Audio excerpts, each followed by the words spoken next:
I've always been a Ridgeline fan, and when I drove this second generation model 5 years ago, I was super impressed. Now the looks, not so much, but its clever features, generous size, car-like ride, and legit all-wheel drive system made it my favorite small pickup. So the question I have now is, are these 2021 updates enough to keep it at the top of my list? Don't bury the lead, they say, so the quick answer to that question is unfortunately no. And particularly not this entry-level sport model, which sets new lows for its feature per dollar ratio.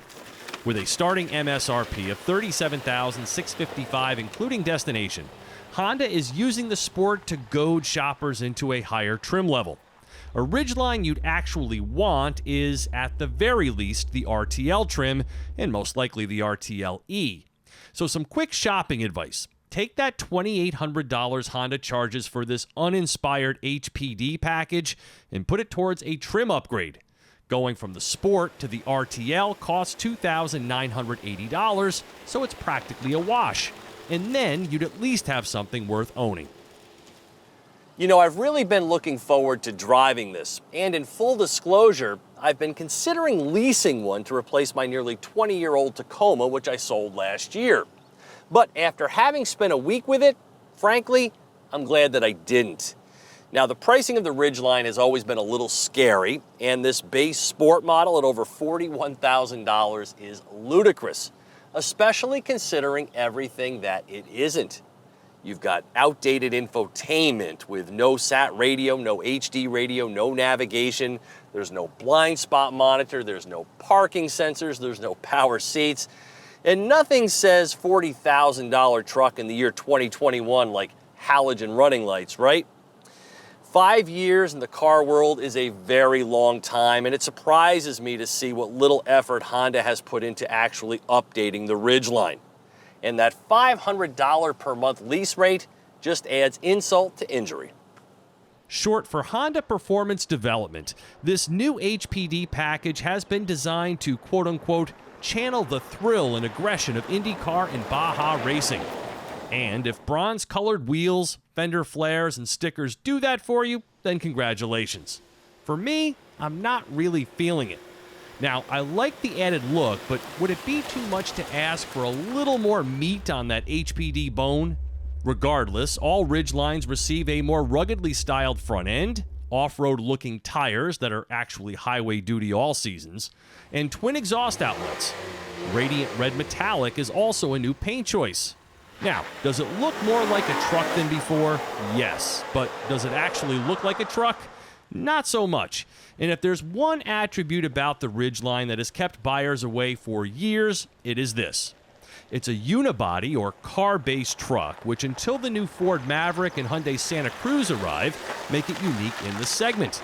And that lends to some Ridgeline advantages, such as the very cool in-bed trunk accessed by the dual-action tailgate. It's lockable and includes a drain plug, so you can fill it with just about anything. And there's no bed liner needed here. It's actually made from a sheet-molded compound. And the 8 tie-down cleats come in handy for items such as kayaks. So the versatility here is superior. It can tow 5,000 pounds and can handle over 1,580 pounds of payload. The torque vectoring all-wheel drive system, coupled with the traction management system's various off-road modes, empowers the Ridgeline to take on mud, snow, and sand with greater proficiency. This truck feels good out here, and it's super simple to use because four-wheel traction is always on. When needed, 70% of the power can be sent to the rear wheels, and all of that can be completely split between the left and right tires. The 262 pound-feet of torque from the V6 and the 9-speed auto with a heavy-duty transmission cooler make tackling trails like this no problem. Its off-road approach and departure angles are also respectable for such a truck. What the Ridgeline does better than any other truck is provide a car-like experience. I mean, it is as quiet and as smooth in here as a Honda Pilot. It's also wider with more space than other trucks in the segment, and the bed is bigger with more cleverness. And despite its modest ground clearance, this all-wheel drive system is top-notch and can take you farther than you would ever imagine. The seats are comfy, and the V6 is slightly more fuel efficient than that of the Tacomas. But the rest of it leaves me wanting either a lot more stuff or a much lower sticker price. It feels big in here, and the cloth seats are the best part of the Sport that you can't get on other trims. The fold-up rear seats maximize cargo room, the all-season floor mats are a must-have option, and the covered center console holds lots of stuff.